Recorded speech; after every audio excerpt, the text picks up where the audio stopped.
आचार्य अत्र्यांचं ते वाक्य फार सुंदर होतं.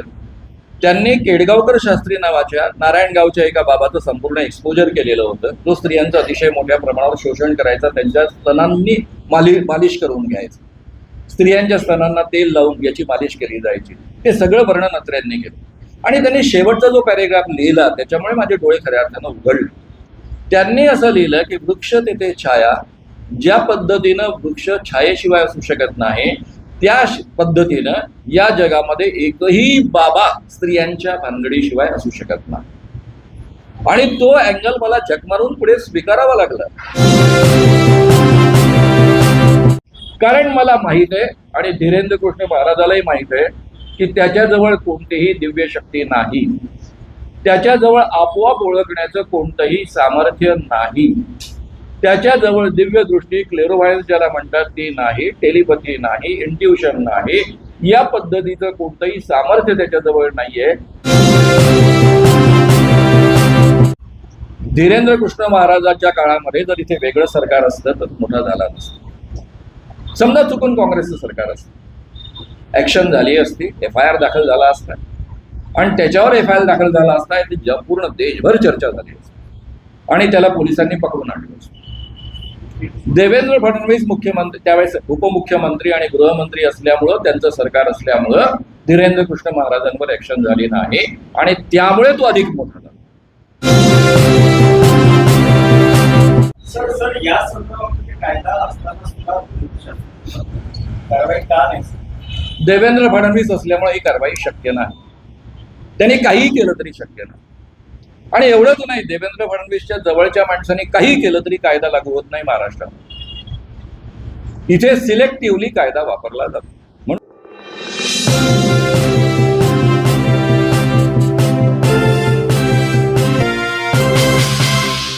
ईटी न्यूज नेटवर्क, हर पल आपके साथ, बने रहिए आखिरी तक.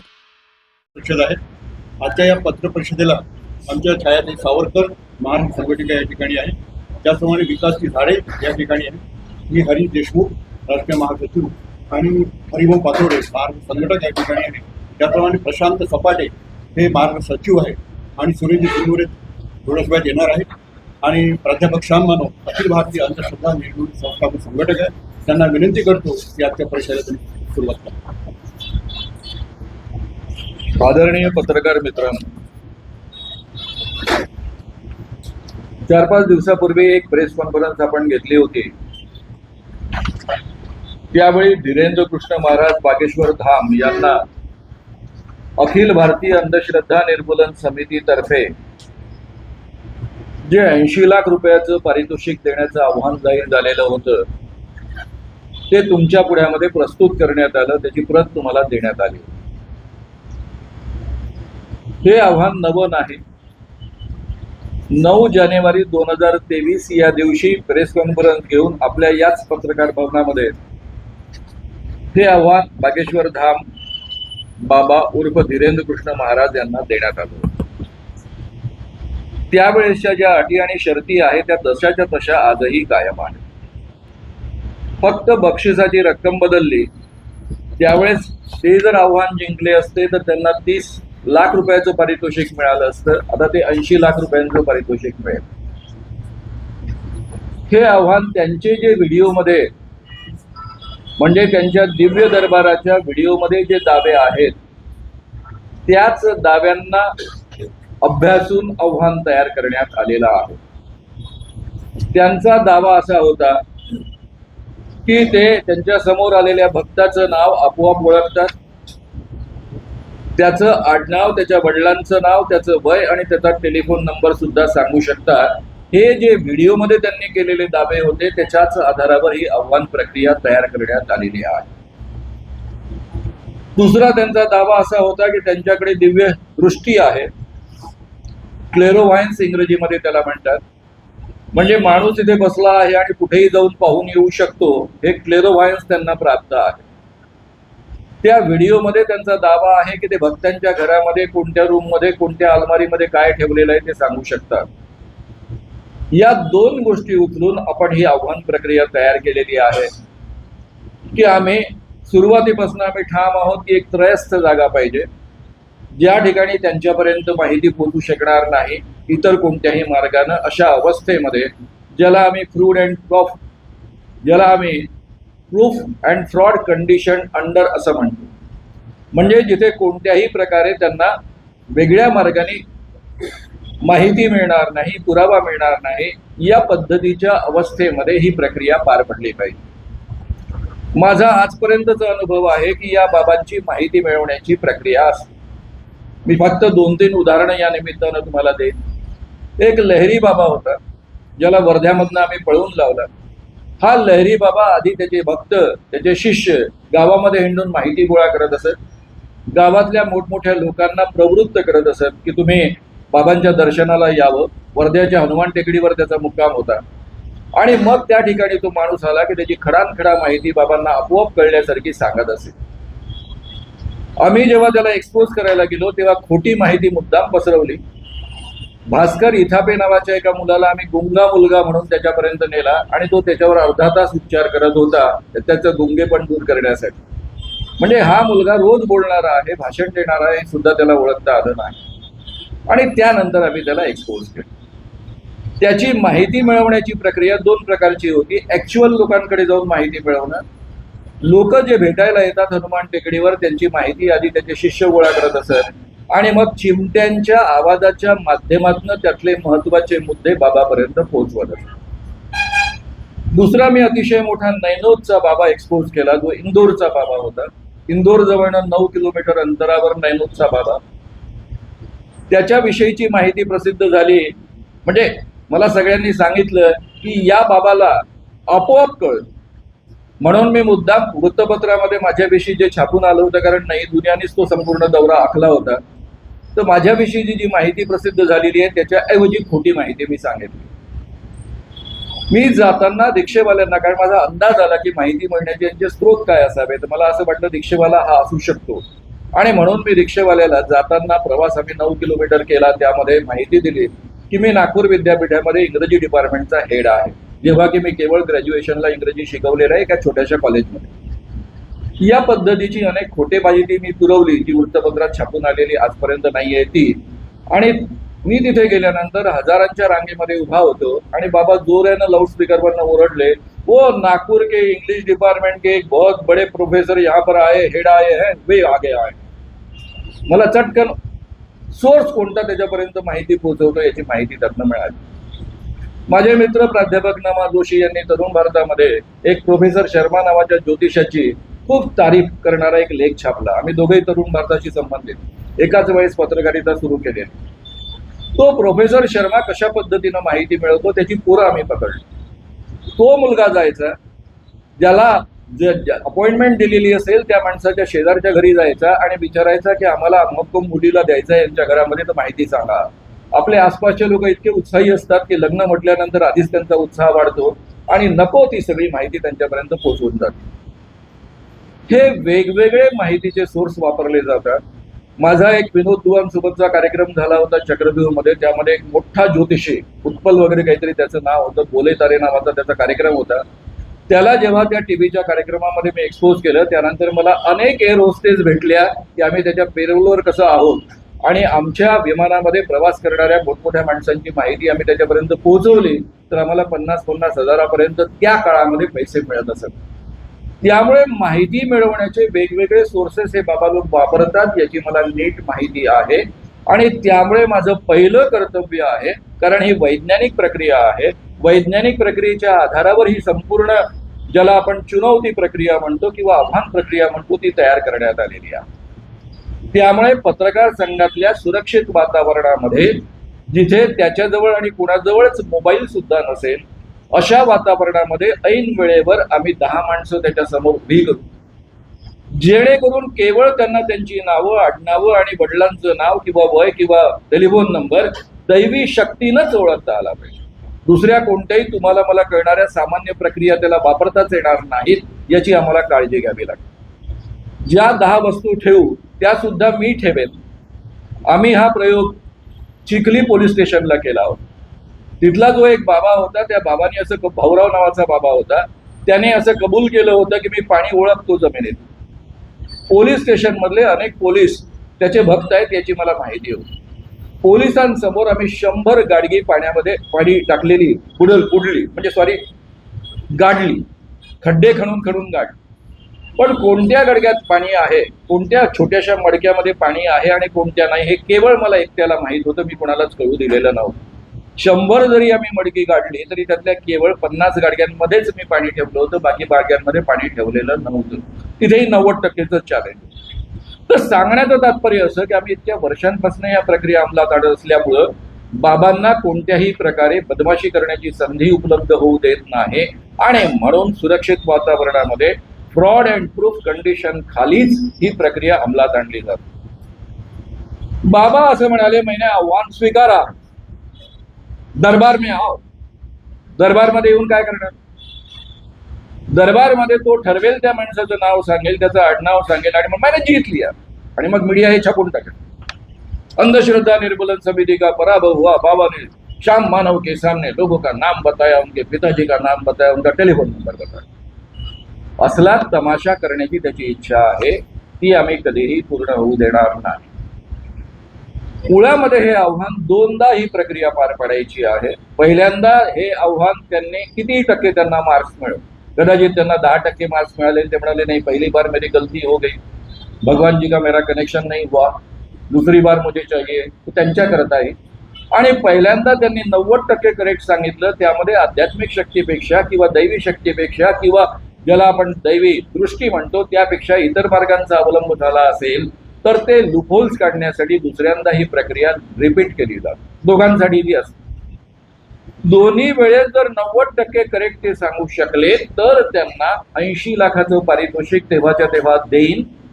त्यानंतर आजपर्यंत मी लोकांना गेले 44 वर्ष अखिल भारतीय अंधश्रद्धा निर्मूलन समितीच्या माध्यमातून सांगत आलो आहे की या जगामध्ये कोणत्याही माणसामध्ये दैवी शक्ती नसते, कोणत्याही माणसामध्ये देव येत नाही, कोणत्याही माणसामध्ये दिव्य दृष्टी आणि दिव्य शक्ती नसते. असं मी सांगतोय ते खोटं ठरेल या जगामध्ये आणि म्हणून अखिल भारतीय अंधश्रद्धा निर्मूलन समितीचं काम आम्ही कायमचं बंद करू आणि त्याचे भक्त बनू, त्याच्या पायावर डोकं ठेवू असंही मी जाहीर केलेलं आहे. कारण मला माहित आहे आणि धीरेंद्र कृष्ण महाराजालाही माहित आहे की त्याच्याजवळ कोणतीही दिव्य शक्ती नाही, त्याच्याजवळ आपोआप ओळखण्याचं कोणतंही सामर्थ्य नाही, त्याच्याजवळ दिव्य दृष्टी क्लेरोव्हायन्स ज्याला म्हणतात ती नाही, टेलिपॅथी नाही, इंट्युशन नाही, या पद्धतीचं कोणतंही सामर्थ्य त्याच्याजवळ नाहीये. जगामध्ये आजपर्यंत संपूर्ण जगातल्या पॅरासायकोलॉजी डिपार्टमेंटनी आता शोध घेण्याचा प्रयत्न केला. जे.बी. राईन पहिल्यांदा या पॅरासायकोलॉजी डिपार्टमेंटचं निर्मिती करणाऱ्या माणसाचं नाव आहे. 75 वर्ष अमेरिकेमध्ये हे डिपार्टमेंट चालत होतं, त्यातनं काहीही सिद्ध होऊ शकलं नाही म्हणून ते बंद करण्यात आलं. अमेरिकेचं मिलिटरी डिपार्टमेंट, रशियाचं हे मिलिटरी डिपार्टमेंट यांनीही या पद्धतीच्या शक्तींचा शोध घेण्याचा प्रयत्न केला आणि जगामध्ये आजपर्यंत कुणालाही अशा पद्धतीनं आपोआप कळण्याची, ज्याला आपण इंट्युशन म्हणतो किंवा टेलिपॅथी म्हणतो, या पद्धतीची क्षमता नसते आणि कुठेही जाऊन पाहण्याची क्षमता नसते. हे वारंवार सिद्ध झालेलं आहे आणि म्हणून सायन्स हे आज मान्य करत नाही. जर धीरेंद्र कृष्ण महाराज 90% हे करेक्ट सिद्ध करू शकले तर काय, ही भारताकरता अत्यंत अभिमानाची गोष्ट ठरेल. जगामध्ये आजपर्यंत जे सिद्ध झालं नाही तर भारतामध्ये एक माणूस आहे ज्याच्याजवळ या पद्धतीची दैवी शक्ती आहे, ज्याच्याजवळ दिव्य दृष्टी आहे. हे सिद्ध होईल आणि जगभरची माणसं ते तपासण्यासाठी इथे येतील. इतकी मोठी घटना असेल, ही सामान्य घटना नाही. पण मी पुन्हा एकदा रिपीट करून आता थांबतो की धीरेंद्र कृष्ण महाराजांना माहीत आहे की त्यांच्यामध्ये या पद्धतीची शक्ती नाही. ते लोकांच्या अंधश्रद्धांचा फायदा घेऊन त्यांना केवळ लुबाडण्याचं काम करत असतात. हे त्यांना नीट माहीत असल्यामुळं आणि मुळामध्ये हा माणूस ठग असल्यामुळं या पद्धतीच्या सुरक्षित वातावरणामध्ये जिथे दूध का दूध आणि पाणी का पाणी सिद्ध होईल अशा वातावरणामध्ये कधीही आव्हान स्वीकारून ते अंमलात आणण्यासाठी पुढे येणार नाही. आज येणार नाही, उद्या येणार नाही, परवा येणार नाही. आणि तरीही मी एवढंच फक्त जाहीर करतो की हे आव्हान दीर्घकाळाकरता ओपन आहे. या ठिकाणी देवेंद्र फडणवीस यांचं राज्य आहे, ते महाराष्ट्राचे मुख्यमंत्री आहे, गृहमंत्री आहे, ते त्यांचे शिष्य आहे, त्यांच्या पायावर वारंवार डोकं ठेवतात. त्यांना किती सुंदर सुरक्षा प्राप्त होईल. आम्हाला कोणत्याही प्रकारे बदमाशी करण्याची संधी मिळणार नाही, त्यांनाही मिळणार नाही. आम्ही कधी करतच नाही बदमाशी, पण संधीच मिळणार नाही. त्यांना 100% सुरक्षितता प्राप्त होईल, 100% साथ, ज्यांना जी काही शांती पाहिजे ती शांती प्राप्त होईल. मग ही आव्हान स्वीकारण्यासाठी त्यांची अडचण काय आहे? अडचण एकच आहे, त्यांच्यामध्ये ही शक्ती नाही, त्यांना ते सिद्ध करता येत नाही. बाबांनी एकदा आव्हान स्वीकारल्यानंतर, त्यांनी स्वतः सही केल्यानंतर एकदम परिस्थिती बदलली. तिथे टोटल कंट्रोल सिच्युएशन मला ठेवता येत. त्यांच्यापर्यंत माहिती आजकाल आता तुम्हाला सगळ्यांना माहित आहे की विमानतळावर गेल्यानंतर तुम्हाला नुसते आपल्या डोळ्यासमोर आणला की ताबडतोब विमानाचं दार म्हणजे एंट्री दार खुलतं. पूर्वीसारखं तुम्हाला कार्ड वगैरे दाखवावं लागत नाही. तुमच्या नुसत्या डोळ्यांच्या याच्यावरनं तुम्ही कोण आहात आणि आज तुमचं विमान बुक आहे की नाही याची संपूर्ण माहिती त्या ठिकाणी अपलोड असते. त्यामुळे आजकाल ते या पद्धतीची टेक्नॉलॉजी विकसित झालेली. अरे माणसाचा चेहरा मिळाला की पहिल्या 5 मिनिटांमध्ये माहिती काढली जाऊ शकते. 2023 मध्ये मी म्हटलं त्यावेळेस मला अनेक पत्रकारांनी ऑब्जेक्शन घेतलं होतं. आता तर विमानतळावर ते टेक्निक वापरलंच जातं की एखाद्याचा चेहरा आपल्याला मिळाला. बरं, हे मोदीचे छोटे भाऊ आहेत, त्यामुळे जो संपूर्ण डाटा आहे आपल्या आधार कार्डचा तो याच्यापर्यंत पोहोचणार नाही याची काय गॅरंटी? तो जर रिलायन्स पर्यंत पोहोचू शकतो, सगळ्या टेलिफोन कंपन्यांपर्यंत पोहोचू शकतो, तर याही बाबापर्यंत पोहोचू शकतो. त्यामुळे मला किती काळजी घ्यावी लागते याचा तुम्ही अंदाज. मला सगळ्याच गोष्टींची कल्पना करावी लागते ना की याही डाटाचा हा वापर करू शकेल. त्यामुळे त्याला फोटो काढून त्याच्या आधारावर माहिती मिळवता येणार नाही. याकरता मी काय म्हणालो की सगळे मोबाईल्स त्या ठिकाणचे बंद असतात. पत्रकारांजवळ सुद्धा मोबाईल्स नसतात. बेसिकली 2 प्रश्न वेगळे आहेत. आपण आता भूषण गवईंचा प्रश्न घेऊ. भूषण गवईंची मी एकूण 3 व्याख्यानं ऐकली. त्यातल्या कोणत्या तरी एका व्याख्यानामध्ये ते असं बोलताना बोलले, रिटायर झाल्यानंतरची व्याख्यान आहे. एक व्याख्यान ते म्हणजे आनंदवनचं जे व्याख्यान आहे ते आधीचं आहे. त्यामध्ये ते असं बोलले की आंबेडकरी विचारधारेतनं माझं पोषण झालेलं आहे. म्हणजे थोडक्यात त्याचा अर्थ निघत होता की मी आंबेडकरी विचारधारेचं दूध प्यायलेलो आहे आणि म्हणून मी हा प्रश्न उपस्थित केला. भूषण गवई केवळ रासू गवईंचे पुत्र आहेत आणि ते CGI आहेत म्हणून नाही म्हणाल. उद्या जर दुसऱ्या एखाद्या CGIने या पद्धतीनं एखाद्या ठग बाबाच्या पायावर डोकं ठेवलं असतं तर काही ऑब्जेक्शन घेण्याचं कारण नव्हतं. त्यांची ती वैयक्तिक श्रद्धा आहे. त्यातल्या त्यात आता तर ते रिटायर झालेले आहेत, त्यामुळे बोलण्याचा मुद्दाच येत नाही. रासू गवईंबद्दलचा एक अनुभव मी तुम्हाला सांगेन. त्यावेळेस मी ऍक्टिव्ह पत्रकारिता करत होतो. रासू गवई आणि गोरा आपले गाणार या दोघांनी आपल्या दीक्षाभूमीवर नागपूरच्या विक्तू बाबांचा सत्कार ठेवला होता. त्यावेळेस विक्तू बाबा जिवंत होते. मी त्याच्या विरुद्ध उभा राहिलो. नुकतीच चळवळ सुरू केली होती. जगन वंजारी माझ्यासोबत उभे राहिले. सिद्धार्थ सोनटक्के म्हणून लोकमतचे एक पत्रकार होते, ते माझ्यासोबत उभे राहिले. जेमिनी कडू होते. आम्ही 4 लोकांनी पत्रक काढले. ते त्यांच्यापर्यंत पोहोचवलं आणि त्यांनी विक्तू बाबाचा सत्कार इतक्या मोठ्या प्रमाणावर ते करणार होते दीक्षाभूमीवर, तो रद्द केला. आम्ही त्यांच्या हे लक्षात आणून दिलं की आंबेडकरी विचारधारेच्या विरुद्ध आहे. विक्तू बाबाचे चमत्कार लोकांमध्ये प्रसिद्ध आहेत. तो चमत्कारी पुरुष मानला जातो आणि तुम्ही त्यांचा सत्कार दीक्षाभूमीवर करणं, तो त्यांनी ताबडतोब तो रद्द केला. हा माझा त्यांचा एक अनुभव आहे. तर एक आंबेडकरी विचारधारेचा एक अतिशय महत्वाचा माणूस, त्यांचा हा मुलगा, जे स्वतः असं म्हणतात की मी स्वतः आंबेडकरी विचारांचं दूध प्यायलेलो आहे, तो माणूस जर असं वागत असेल तर त्याचा अत्यंत वाईट परिणाम सगळ्यांवर होतो. हा झाला पहिला मुद्दा. म्हणून मी ती प्रतिक्रिया व्यक्त केली की ठीक आहे, तुम्ही आता धीरेंद्र कृष्ण महाराजांसारख्या ठगाच्या पाया पडला तर किमान आता आंबेडकरांचं नाव तुम्ही घेऊ नका, कारण तो अधिकार तुम्ही गमावलेला आहे. त्यावर आमचे महाराष्ट्राचे मुख्यमंत्री देवेंद्रजी फडणवीस असं म्हणाले की श्याम मानवला हा अधिकार कोणी दिला? त्यांना काय असे सर्टिफिकेट वाटण्याचा कोणी अधिकार दिलेला आहे काय? ते कोण आहेत असं बोलणारे? हे म्हणण्याचा देवेंद्र फडणवीसांना पूर्ण अधिकार आहे. कारण ते एक नाही 100 बाबांच्या पायावर त्यांनी डोकं ठेवलं आणि जय आंबेडकर म्हटलं तरी आमचं ऑब्जेक्शन नाही. कारण त्यांना आंबेडकर, शाहू, फुले यांचे विचार या जन्मात कळणं शक्य नाही. ते पोथी वाचतात, त्या पद्धतीने या तिघांचे विचार वाचतील, तुमच्यापुढे छान भाषण देतील, पण त्यातला एकही विचार आतमध्ये शिरू देणार नाही. आणि त्यामुळे या विचारांची त्यांची पूर्ण फारकत असल्यामुळं त्यांनी असं बोलणं त्यांना माफ आहे. 100 लोकांच्या पाया पडा, आम्ही काही ऑब्जेक्शन तुम्हाला घेणार नाही. तुम्ही आंबेडकरांचं नाव वारंवार घेणार, फुल्यांचं नाव घेणार, शाहूचं घेणार, हे सगळं तुमचं ढोंग आहे. मला अधिकार काय दिला?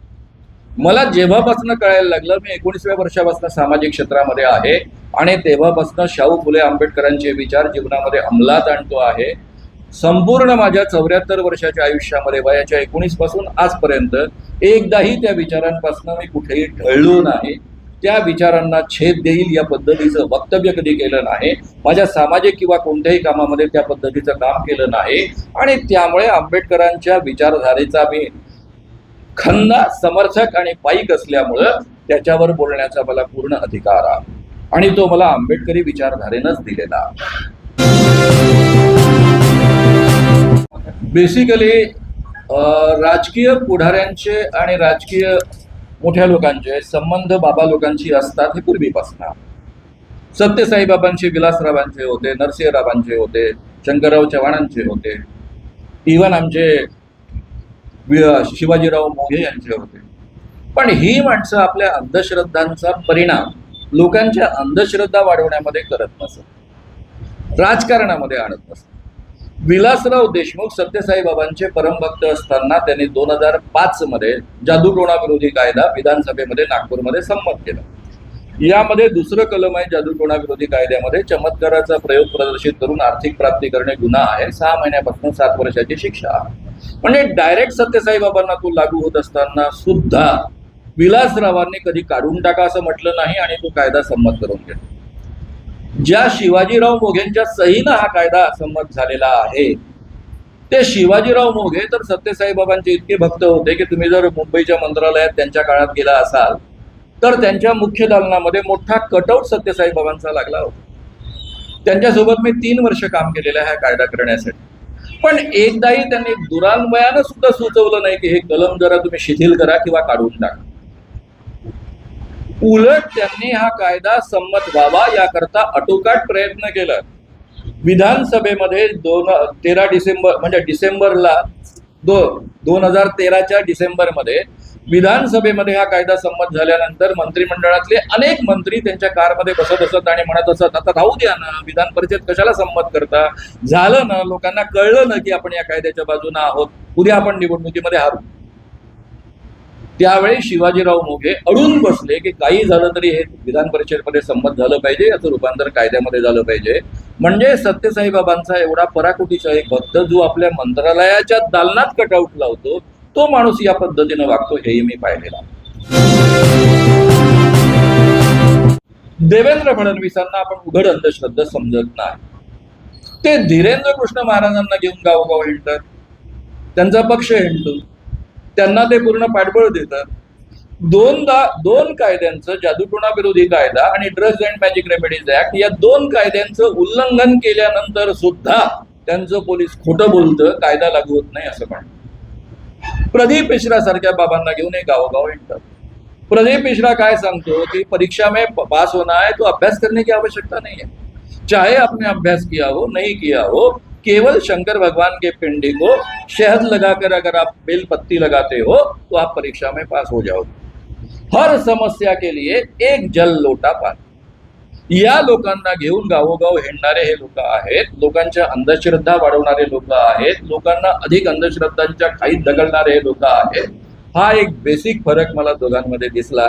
राजकीय लोकांच्या वैयक्तिक अंधश्रद्धा असू शकतात आणि त्याबद्दल आपण त्यांच्याबद्दल फार टीका केलेली बरी असं मला वाटतं. पहिला मुद्दा लक्षात घ्या की रामकथेला आमचा विरोधच आहे, दिव्य दरबाराला विरोध आहे. पहिला मुद्दा रामकथेला विरोध असण्याचं कारण आहे मी स्वतः रामायण महाभारतावर प्रेम करणारा माणूस आहे, त्याच्या कथा सांगत आलेलो आणि भारतातल्या जवळपास सगळ्या माणसांची ही परिस्थिती आहे. किती पुरोगामी असला तरी त्याचं रामकथेवर, रामावर, महाभारतावर प्रेम असतं. त्याच्या दिव्य दरबारामध्ये जो ते अलौकिक शक्तीचे दावे करतो, लोकांच्या अंधश्रद्धा वाढवतो. याला भूत लागलाय असं सांग, याला जादूटोणा केलाय, करणी केली आहे, टोटका केलेला आहे असं सांग, ये बाहर का आपको लगाय असं सांग. या सगळ्या अंधश्रद्धा वाढवण्याच्या प्रक्रिया तो करतो आणि कायद्यांचं उल्लंघन करतो. Drugs and magic remedies act नुसार एखाद्या रोगाचं निदान करणं सुद्धा कायद्याने गुन्हा आहे, उपचार सांगणं सुद्धा कायद्याने गुन्हा आहे, ज्याच्याजवळ डॉक्टरची डिग्री नाही. आणि या माणसाजवळ डॉक्टरची डिग्री नसताना हे सगळं करतो, जादूटोणा विरोधी कायद्याचं उल्लंघन करतो म्हणून मी बोलतो. राहिला प्रश्न प्रसिद्धीचा. ज्यावेळेस देवेंद्र फडणवीस शाळेमध्ये शिकत होते त्यांच्या घरी तरुण भारत यायचं, आणि जेव्हा मी विदर्भामध्ये भाषण द्यायला जायचो तर तरुण भारतचा लेखक श्याम मानव याला पाहायला लोक गोळा व्हायचे. तेव्हापासून प्रसिद्धी काय असते मला नीट माहीत आहे. त्या पिढीच्या लोकांना आजही विचारा माझे कॉलम किती लोकप्रिय असायचे. त्यामुळे प्रसिद्धी करता मी काही करतो असं जे म्हणत असतील त्यांना प्रसिद्धीचा अर्थही नीट कळत नाही आणि माणसंही नीट कळत नाही.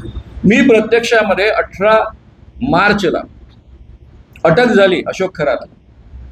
मी 20 दिवस कोणाचे फोन उचलले नाही, तुम्हाला एकाही पत्रकाराचे फोन उचलले नाहीत. 50 फोन माझ्याकडे येत होते, कारण मला माहित होतं की मी जर आता प्रतिक्रिया दिली, 18 मार्चला मी प्रतिक्रिया द्यायला सुरुवात केली तर सगळ्या हिंदुत्ववादी संघटना अशोक खरातच्या बाजूने उभं राहणार आणि याचं प्रेशर पोलिसांवर येणार आणि पोलीस कदाचित उत्तम पद्धतीने ऍक्शन घेऊ शकणार नाही. ज्यावेळी संपूर्ण महाराष्ट्रामधल्या मीडियाने आणि तुम्ही सगळ्या लोकांनी अतिशय उत्तम पद्धतीनं ते प्रकरण सगळ्यांपर्यंत पोहोचवलं, ताकदीनं पोहोचवलं, पोलिसांनी आपल्या पद्धतीनं जेवढं शक्य असेल तेवढं काम केलं, त्यानंतर मी खरात सारख्या बाबाचं निमित्त साधून बुवा तेथे बाया आणि खरात सारख्या बाबा एवढ्या मोठ्या प्रमाणावर बायांचं शोषण का करतात असा विषय घेऊन संपूर्ण महाराष्ट्रभर आज हिंडतो आहे. तो प्रसिद्धीची आस असते तर मी रोज काही ना काही बघत राहिलो असतो, बोलत राहिलो असतो. मला वाटतं तुम्हा लोकांना प्रसिद्धी म्हणजे काय असते, प्रसिद्धी करता कोण लोक काय करतात याची माझ्यापेक्षा अधिक चांगली माहिती आहे. त्यामुळे तुम्ही या प्रश्नाचं उत्तर तर माझ्यापेक्षा तुम्हीच अधिक चांगल्या पद्धतीनं देऊ शकता. देवेंद्र फडणवीस असल्यामुळे ही कारवाई शक्य नाही, त्यांनी काहीही केलं तरी शक्य नाही. आणि एवढंच नाही, देवेंद्र फडणवीसच्या जवळच्या माणसांनी काही केलं तरी कायदा लागू होत नाही महाराष्ट्रात. इथे सिलेक्टिव्हली कायदा वापरला जातो. म्हणूनच मी जाहीररित्या म्हणालो की खरं म्हणजे एकनाथ शिंदेचे आपण आभार मानायला पाहिजे अशोक खरात प्रकरण बाहेर आल्याबद्दल. ते जर त्यांचे भक्त म्हणून प्रसिद्ध नसते तर कदाचित हे प्रकरण एवढ्या मोठ्या प्रमाणात बाहेर आलं असतं का. फरात आणि बागेश्वरांना तुम्ही कसं बघता? माझ्या दृष्टीनं आणि जादूटोणा विरोधी कायद्याच्या दृष्टीनं दोघं इक्वल गुन्हेगार, दोघांनी इक्वली कायद्याचं उल्लंघन केलेलं आहे. दोघंही खोटारडे आहेत, ठग आहेत, लोकांना फसवणारे आहेत. आपल्यामध्ये कोणतीही दैवी शक्ती नसताना, दिव्य दृष्टीची शक्ती नसताना ती आहे असा आभास निर्माण करून लोकांना आपल्या पायी पडायला लावणं, त्यांना आपल्या नादी लावणं हे काम यांनी केलं, अशोक खरात नाही केलं. राहिला प्रश्न आता हे बायकांच्या बाबतीत काही करतात की नाही, माझा स्वतःचा अनुभव असा आहे आणि आचार्य अत्र्यांनी जे वाक्य 260 मध्ये लिहून ठेवलेलं आहे, वृक्ष तेथे छाया बुवा तेथे बाया. वृक्ष जसा छायेशिवाय असू शकत नाही तसा कोणताही बुवा बायकांशिवाय असू शकत नाही. आणि हे आज नाही उद्या जाऊन तुम्हाला सापडेल, तुम्हीच काढाल. मी आताच जाहीर करतो, बागेश्वरचाही अशोक खरात होऊ शकतो. हो, एकही अपवाद नसतो. मी हे जेव्हा आसाराम बापू बद्दल बोलत होतो तेव्हा माझ्याशी भांडायला यायचे लोक, गुलाब बाबांविषयी बोलत होतो तेव्हा भांडायला यायचे लोक. ते सगळं मी पुराव्यानिशी सिद्ध केलं वारंवार. त्यामुळे हे आज नाही उद्या घडतं. आचार्य एकच वाक्य, आचार्य अत्र्यांचं ते वाक्य फार सुंदर होतं. त्यांनी केडगावकर शास्त्री नावाच्या नारायणगावच्या एका बाबाचं संपूर्ण एक्सपोजर केलेलं होतं. तो स्त्रियांचं अतिशय मोठ्या प्रमाणावर शोषण करायचा, त्यांच्या स्तनांनी मालिश करून घ्यायचं, स्त्रियांच्या स्तनांना तेल लावून याची मालिश केली जायची. ते सगळं वर्णन अत्र्यांनी केलं आणि त्यांनी शेवटचा जो पॅरेग्राफ लिहिला त्याच्यामुळे माझे डोळे खऱ्या अर्थानं उघडले. त्यांनी असं लिहिलं की वृक्ष तेथे छाया, ज्या पद्धतीनं वृक्ष छायेशिवाय असू शकत नाही त्या पद्धतीनं या जगामध्ये एकही बाबा स्त्रियांच्या भानगडीशिवाय असू शकत नाही. आणि तो अँगल मला झक मारून पुढे स्वीकारावा लागला. म्हणजे शुभदास महाराजांना मी एक्सपोज करेपर्यंत, कारण ते स्वतःला विवेकानंदाचा अवतार म्हणवत असत, त्यांना एक्सपोज करेपर्यंत माझ्या मनात संदेह असायचा नाही, एखादा अपवाद असतो. मी त्यांना अपवाद समजत होतो कारण विवेकानंदांविषयी माझ्या मनात जे प्रेम होतं त्यामुळे हा माणूस तसा नसावा. पण जेव्हा त्याच्याही भानगडी मी बाहेर काढल्या त्यानंतर मी पूर्णतः रिझॉल्व्ह झालो आणि म्हणून 1988 साली बुवाबाजी बळी स्त्रियांचा हे नावाचं पुस्तक विस्तारानं मी लिहून काढलं. तोपर्यंत 100 तरी मोठे या पद्धतीचे बाबा मी एक्सपोज केलेले होते.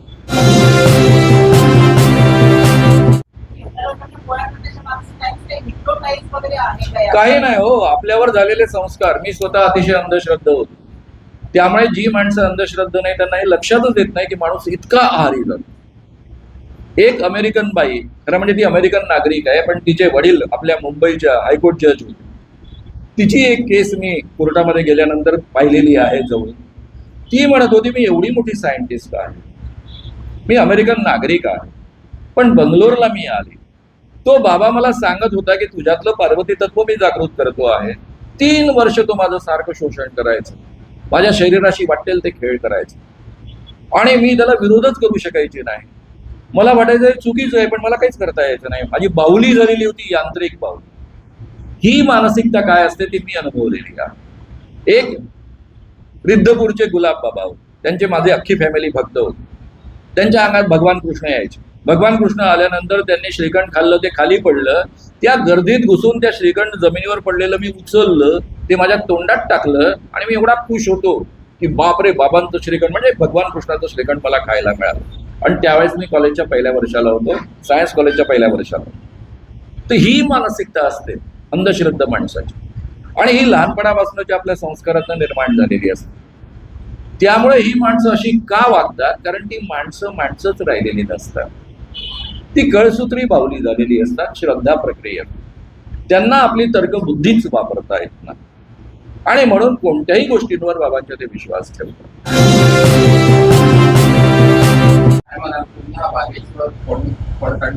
हो ना, त्यांनी पळच काढलाय. हे आव्हान पत्रकार भवनामध्ये येऊन न पार पाडणं याचाच अर्थ त्यांनी पळ काढलाय, कारण त्यांना माहिती आहे ते करू शकत नाही. करतील तर ते बाबा म्हणून पूर्णतः संपून जातील, 100% संपून जातील. हे मी जाहीररित्या पहिल्यापासून सांगतोय, ते कधीच येऊ शकत. कोण येतो? जो माणूस स्वतः बिचारा अंधश्रद्ध असतो, ज्याला असं वाटतं बाबा बनलाय, ज्याला वाटतं की माझ्या म्हणण्यात काहीतरी आहे ताकद, मी म्हणतो वाचासिद्धी आहे, मी म्हणतो ते खरं ठरतं. असा एखादा मूर्ख माणूस आला असता, पण तो मूर्ख नाही ना, अत्यंत चाणाक्ष आहे. तो येईल कसा? तो असलेच बहाणे बनवणार, असल्याच पद्धतीनं सांगणार. म्हणजे कोणतं लॉजिक असू शकतं की नागपूर पत्रकारांसमोर पत्रकार भवनामध्ये येऊन हे त्याला करण्यासाठी अडचण काय आहे? 100% सुरक्षा त्याच्या पाठीशी उभे, अख्खे मुख्यमंत्री गृहमंत्री उभे आहेत. म्हणजे बाबा वहां कुछ होगा, मॅन हँडलिंग होगा, मारहाण होईल, अशी काही भीती असण्याचं काही कारणच नाही.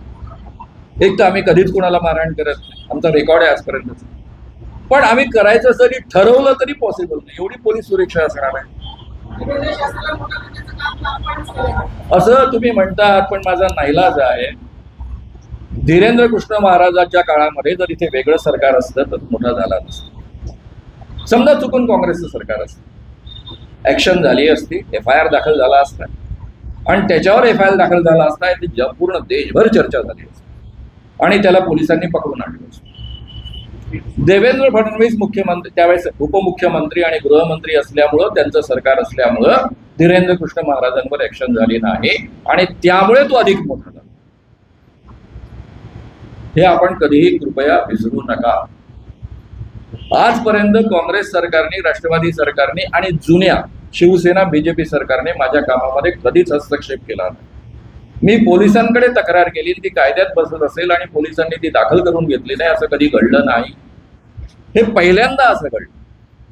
आणि पूर्वी तर माझ्याजवळ काहीच अधिकार नव्हता, मी एक सामान्य पत्रकार, सामान्य कार्यकर्ता एवढंच होतो. आता तर मी किमान त्या बॉडीचा सहअध्यक्ष आहे ज्याने ती कंप्लेंट केलेली होती. ऍक्शन घ्यायचीच नाही, उलट संरक्षण द्यायचं असं ठरवल्यानंतर तुम्ही काय करा? तुमच्याजवळ काही पर्याय नसतो. तुम्ही म्हणाल कोर्टात जा, कोर्टाने हे प्रश्न सुटत नाही याची तुम्हाला मला नीट कल्पना आहे. आमच्या एका अमरावतीच्या कार्यकर्त्यांनी FIR दाखल केला नाही म्हणून ते कोर्टात गेले. आज त्या गोष्टीला जवळपास 15 वर्ष होत आहेत. FIR दाखल करा याचा आदेश हायकोर्टातनं आला, आता सुप्रीम कोर्टात केस. म्हणजे FIR दाखल करा एवढ्यासाठी लढाई किती लढावी?